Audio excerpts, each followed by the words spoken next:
বিনা ওজরে 5 ওয়াক্ত ফরজ নামাজ ত্যাগ করা যাবে না। ফরজ রোজা অবশ্যই পালন করতে হবে এবং সামর্থ্য হলে নফল রোজা রাখার চেষ্টা করতে হবে। 4. Full modesty must be maintained according to Sharia. One must cover the head and body. প্রয়োজন ছাড়া পরপুরুষের সাথে মেলামেশা বা অপ্রয়োজনীয় কথা বলা যাবে না। পরপুরুষের সামনে উচ্চস্বরে কথা বলা, অপ্রয়োজনীয় হাসাহাসি করা থেকে বিরত থাকতে হবে। স্বামীর ন্যায্য ও শরিয়াহ সম্মত নির্দেশ মান্য করতে হবে। কারো গীবত করা বা গীবতের কথা মনোযোগ দিয়ে শোনা যাবে না। মোবাইল ও সোশ্যাল মিডিয়া স্বামীর সম্মতি ও প্রয়োজন অনুযায়ী ব্যবহার করতে হবে।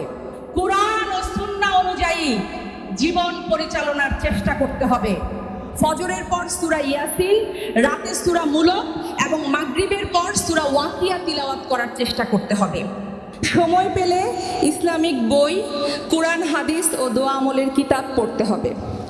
নিজের ছবি অন্য কারো মোবাইলে তোলা বা সংরক্ষণ করা থেকে বিরত থাকতে হবে। গান, নাটক, সিরিয়াল ও অশালীন কন্টেন্ট পরিহার করে বেশি বেশি কোরআন তিলাওয়াত, ইসলামিক বয়ান ও ওয়াজ শোনা হবে।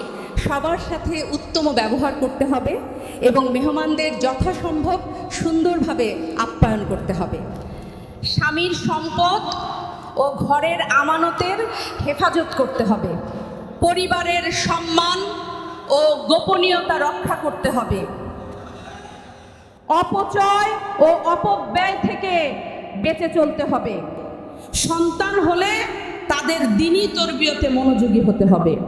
স্বামীর অনুপস্থিতিতে আসুন, নারীকে দয়া বা করুণা নয়, বরং তার প্রাপ্য অধিকার ও সম্মান দিয়ে মর্যাদা জানাই। The religious conditions for my wife after marriage are non-negotiable aspects of our union under divine law.